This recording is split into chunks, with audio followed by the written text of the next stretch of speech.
Hello guys, Assalamu alaikum. Well, this is Jansib Ali. Welcome to my YouTube channel. I hope that you all are fine. Basically जो आज है हम वो subject start कर रहे हैं which is most important for part 1 LLB. जो हमारे पास सब्जेक्ट है वो है लीगल सिस्टम और इसके अलावा ये है कि पहला जो चैप्टर है लीगल सिस्टम का वो है प्रेसिडेंट। वो हमारे पास है प्रेसिडेंट। अब जो प्रेसिडेंट है बेसिकली थोड़ा तो हम इसको सबसे पहले जो है थोड़ा सा इंट्रो की तरफ जाएं अगर तो ड्यू टू बाइखरमल आवर हाउस जो कि पाकिस्तान का जो कॉन्स्टिट्यूशन है इसमें मतलब जो कि पाकिस्तान है इसके अंदर दो हाउसेस हैं। कितने हाउसेस हैं?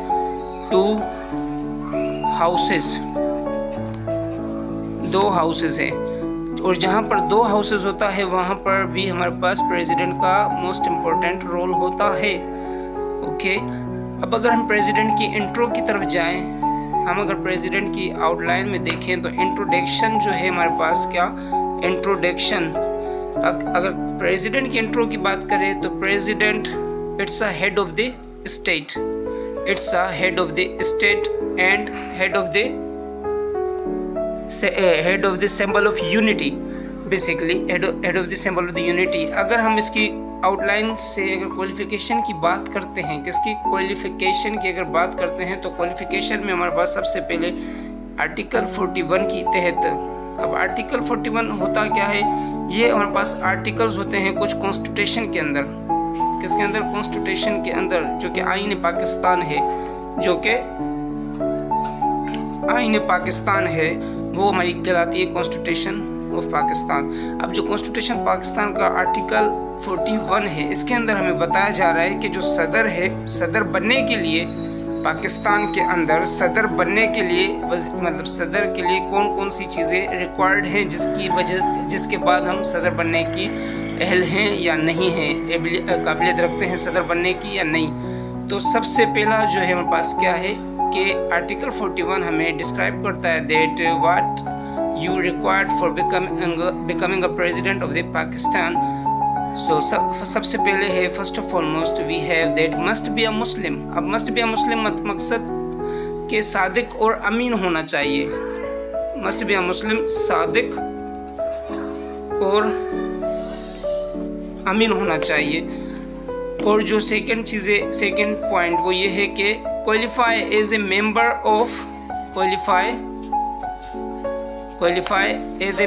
Of national assembly, qualify as a member of national assembly. अब क्या इसमें बताया जा रहा है कि जो सदर बनने के लिए जो आपको रिक्वायर्ड है, मतलब जो एक हिसाब से आप अगर हम कह दें इसको कि कुछ चीज़ें जो चाहिए होती है सदर बनने के लिए वो है जैसे कि डिग्रीज। तो उसके लिए आपके सबसे पहले article 41 of the constitution Pakistan completely says that must be a Muslim who is applying for this office of the president, so he must be a Muslim.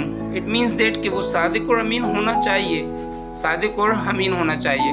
और अगर हम फर्दर बात करें कि वो क्वालिफाई हो member of the national assembly, क्या कि वो क्वालिफाई किया हुआ हो मेंबर मतलब नेशनल असेंबली का।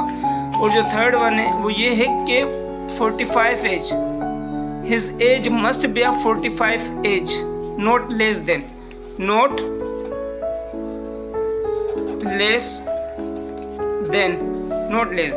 क्यों? क्योंकि 45 एज अगर सवाल आता है कि 45 एज क्यों नीड है, तो 45 इसलिए नीड है कि मैच्योर होना चाहिए, मैच्योर, सिंसियर और इजीली वे में डिसीजंस ले सके स्टेट के हवाले से। इसी वजह से requiredable according to constitution that the president age must be a 45 not less than. Clear? I hope that you got these things। And अब अगर हम फर्दर बात करें कि president act on advice of PM, president act on the advice of PM. अब जो advice of PM जो है हमारे पास क्या कि जो प्रेसिडेंट है वो अमल करता है या एक्ट करता है एडवाइस पर, किसके? पीएम के एडवाइस पर। इससे तो आप समझ गए। अब पीएम के एडवाइस पे अमल तो करेगा, सही है, एक्ट तो करेगा, बट इट मीन्स ये नहीं है कि उसके पावर्स कम हो जाएंगे। पावर्स प्रेसिडेंट के वैसे ही होते हैं, वैसे ही रहेंगे। सही है। अब आते हैं थोड़ी सी, अगर हम इंट्रो की बात करें प्रेसिडेंट की, कि प्रेसिडेंट की इंट्रोज क्या क्या हैं। अब प्रेसिडेंट की जो इंट्रोज हैं वो ये है कि जो प्रेसिडेंट की वैकेंसी होती है, यानी प्रेसिडेंट की जो सीट होती है, ऑफिस होती है, वो 5 ईयर्स के लिए होती है, नॉट लेस देन। सही है, 5 ईयर्स के ही होती है। जो सदर बना जाता है वो 5 सालों के लिए बना जाता है। और 2 टाइम्स कंसेक्यूटिव मीन्स लगातार। और जो प्रेसिडेंट बनने के लिए जो चीज़ें चाहिए वो क्या, कि प्रेसिडेंट 5 साल के लिए बना जाता है और 2 दफ़ा ही लाइफ के अंदर कोई भी शख्स बन सकता है प्रेसिडेंट। बट उसमें भी कंडीशन है। कंडीशन ये है कि एक साथ वो दोनों दफ़ा नहीं बैठेगा, बीच में गैप देगा। फॉर एग्जांपल, अगर आज किसी की क्वालिफिकेशन हो, मतलब सिलेक्शन हो जाती है एज ए प्रेसिडेंट आज अगर किसी की सिलेक्शन हो गई, तो यूँ नहीं है कि आज अगर वो बैठ गया तो फिर 10 साल बाद सीट छोड़ेगा, नहीं। बल्कि ये है कि आज अगर ये सिलेक्ट होता है तो after 5 years he will again apply for the office of the president, then he will become the president once more time. It's 2 times according to constitution that president has authority only 2 times. The office, the seat will be come like 2 times के लिए वो president बना जा सकता है। Okay. अब अगर हम आए आगे, अगर प्रेसिडेंट फॉर एग्जांपल के तौर पे अगर प्रेसिडेंट मौजूद ना हो तो क्या हो। अगर मुल्क में प्रेसिडेंट की वैकेंट हो, सीट की वैकेंसी हो, यानी प्रेसिडेंट अपनी जगह पर मौजूद नहीं है, due to any reason like sickness, due to death, due to mental और फिजिकल इनकैपेसिटी, सही है, या अब्रॉड कहीं चला गया हो प्रेसिडेंट, तो उस सूरत में क्या होगा। सो एब्सोल्यूट सी बात है कि उस सूरत में हमारे पास जो चेयरमैन ऑफ सेनेट है वो एक्ट करेगा। क्या करेगा? एक्ट करेगा, यानी प्रेसिडेंट के सीट पे बैठ के एंजॉय करेगा सीट प्रेसिडेंट की। अगर ये भी ना नहीं होता, आई मीन चेयरमैन भी जो है अपनी जगह पर मौजूद ना हो, मतलब बाहर मुल्क कहीं चला गया हो, abroad side, along the president के साथ, विद प्रेसिडेंट ये एब्रॉड चला गया, out of country, in that time the speaker will act as a president, right. And further अगर हम बात करें तो फर्दर हमारे पास आता है क्या, रिमूवल ऑफ पीएम। अब रिमूवल ऑफ पीएम जो है ये मेंशन है हमारे पास कॉन्स्टिट्यूशन के किस आर्टिकल में, आर्टिकल 47 में मेंशन है हमारे पास, ये हमारे पास 47। सो जो रिमूवल ऑफ पीएम है, it's clearly mention in article 47 of the constitution of Pakistan that the president may be removed by his office due to physical और mental incapacity or gross misconduct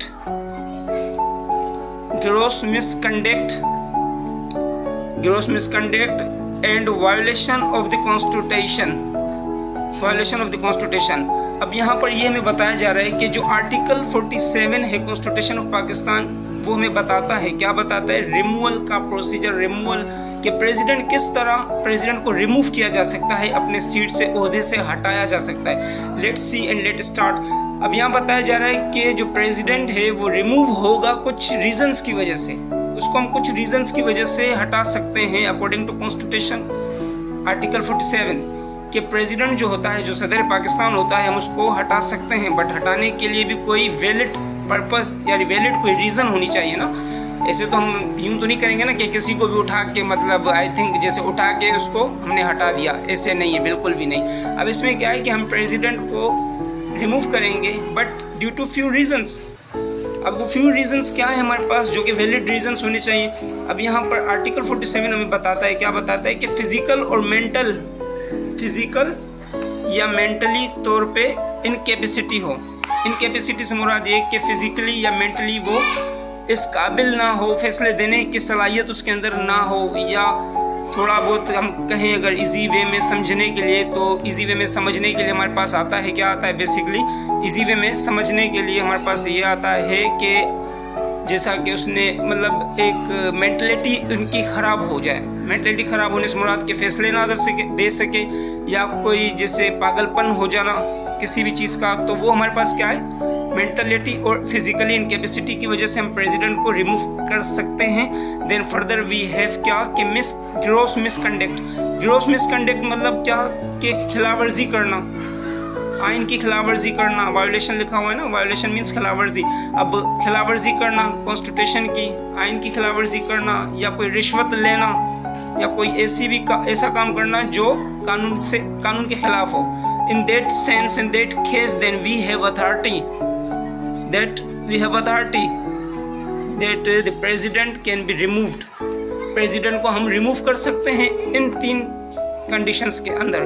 एक physical incapacity, mental incapacity, gross misconduct और violation of the constitution of Pakistan.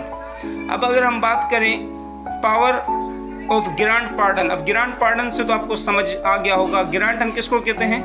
Basically देना means grant pardon means माफी। अब grant pardon, ये है grant pardon, क्या? माफी देना। अब प्रेसिडेंट के पास, सदर पाकिस्तान के पास ये अधिकार यानी ये पावर है कि वो किसी को माफ कर सकता है, माफी दे सकता है। कहाँ लिखा हुआ है? Constitution, in constitution article 45 it's clearly mention. कहाँ लिखा हुआ है कि आर्टिकल 45 में कॉन्स्टिट्यूशन के अंदर, ये आइन के अंदर ये लिखा है, ये है पाकिस्तान के आर्टिकल 45 में कि प्रेसिडेंट को ताकत है माफ़ी देने की, या उसको ख़त्म करने की, या उसकी सज़ा को बढ़ाने की। Remit president has power to grant pardon, reprieve and respite and to remit, suspend और commute any sentence of court. अब यहाँ पर हमें यही बताया जा रहा है कि प्रेसिडेंट यानी सदर पाकिस्तान को ये ताकत है कि वो सज़ा दे सकता है, बढ़ा सकता है, कम कर सकता है और ख़त्म भी करवा सकता है। और इसकी जो हमारे पास एक ग्रेट एग्जांपल है, जैसे कि आसिफ अली जरदारी साहब, आसिफ अली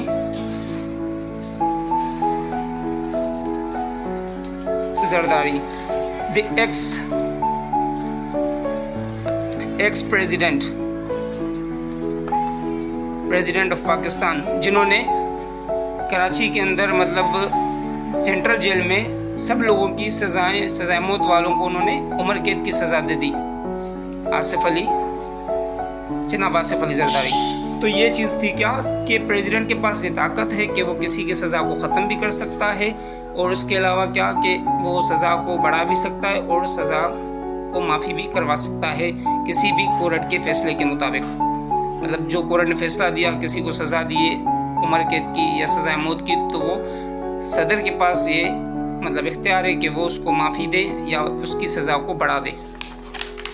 देन फर्दर अगर हम बात करें यहाँ पर, तो यहाँ पर हमारे पास अब आता है क्या कि अपॉइंटमेंट ऑफ जजेस, ये एक आता है। अच्छा, ये पावर्स में आते हैं, प्रेसिडेंट के कहाँ पर आते हैं? पावर्स के अंदर आते हैं प्रेसिडेंट के। अब यहाँ पर जिस तरह हमें बताया जा रहा है क्या अपॉइंटमेंट ऑफ जजेस मीन्स क्या कि जजेस को अपॉइंट करना भी ये पावर है किसका? प्रेसिडेंट का पावर है। सही। अब यहाँ पर हमें बताया जा रहा है the president has power to appoint और रिमूव द जजेस with the concern of supreme judicial council. अब यहाँ पर हमें ये बताया जा रहा है कि जो प्रेसिडेंट है बेसिकली उसके पास ये पावर भी है कि वो जजों को अपॉइंट भी कर सकता है और रिमूव भी कर सकता है। जजेस की अपॉइंटमेंट्स और रिमूव, ये प्रेसिडेंट के पास पावर है कि वो जजों को अपॉइंट भी करे या रिमूव भी कर सकता है, मगर एक कंडीशन ये है। कंडीशन क्या है कि एक प्रोसीजर होता है जो हम कहते हैं कि concern of supreme judicial council. अब सुप्रीम जुडिशियल काउंसिल एक कमेटी है, जहाँ पर एक काउंसिल है, मतलब एक कमेटी है, काउंसिल है, जो जहाँ पर एक प्रोसीजर होती है। प्रेसिडेंट के सजेशन के बाद एक प्रोसीजर की जाती है कि भाई मतलब उसके अंदर कुछ मेंबर्स होते हैं, वो लोग डिसाइड करते हैं अलोंग इंक्लूड प्रेसिडेंट के साथ कि किसको अपॉइंट करना है और किसको रिमूव करना है। देन ओथ की अगर हम बात करें, ये हमने अभी लास्ट में हम इसको लेके आ गए कि इसी वजह से चलो इसको हम कवर कर लेते हैं, नो डाउट। चीफ जस्टिस, अब ओथ जो है बेसिकली प्रेसिडेंट की जो ओथ है हमारे पास, प्रेसिडेंट की ओथ जो है वो ओथ यानी कसम या हलफ, सॉरी कसम से बेहतर हलफ है हमारे पास, हलफ अल्फाज। अब जो प्रेसिडेंट है वो हलफ उठाता है ना, अब वो हलफ कहाँ उठाएगा? चीफ जस्टिस सुप्रीम कोर्ट का जो चीफ जस्टिस ऑफ पाकिस्तान है उनके सामने उठाएगा। The president takes oath before the chief justice in third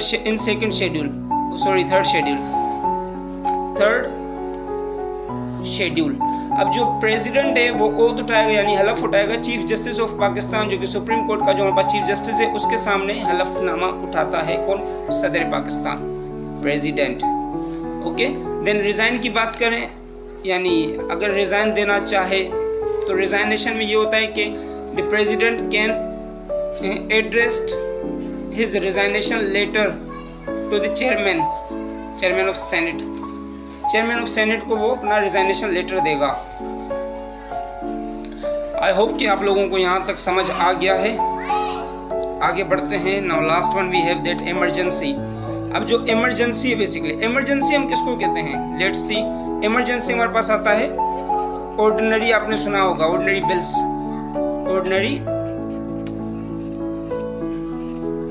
ordinary bills है ना जो। अब ऑर्डिनरी बिल्स हम किसको कहते हैं? बेसिकली इमरजेंसी उसको कहते हैं। अब हमारे पास जो ऑर्डिनरी बिल की एग्जैक्ट मीनिंग है वो है ऑर्डिनरी इमरजेंसी। ऑर्डिनरी बिल कहते हैं हम कॉन्स्टिट्यूशन, 3 किस्म के हमारे पास बिल्स होते हैं ना।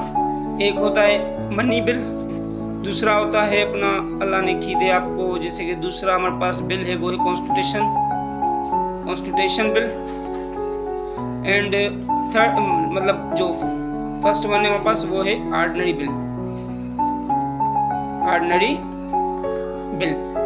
ऑर्डिनरी बिल और हमारे पास मनी बिल एंड हमारे पास कॉन्स्टिट्यूशन बिल, ये 3 किस्म के हमारे पास मेन होते हैं बिल्स के अंदर। ये 3 ही हमारे पास मेन बिल्स होते हैं।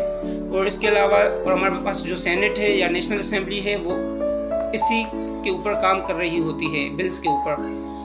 ये हमारे पास सेकंड टॉपिक है, इंशाल्लाह इसको as soon as possible we will try our best to complete this topic. अब हमारे पास आते हैं इमरजेंसी के ऊपर। अब इमरजेंसी बिल या ordinary bill both are same. Ordinary bill भी कह सकते हो, इमरजेंसी बिल भी कह सकते हो। ऑर्डिनरी बिल बेसिकली जो इमरजेंसी बिल है या ऑर्डिनरी बिल है वो हमारे पास कब आती है, किस सिचुएशन में आती है।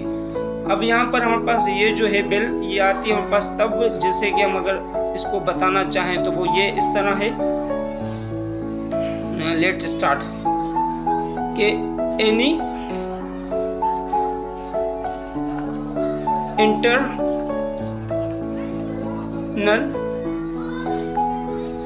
इश्यूज और वार और एनी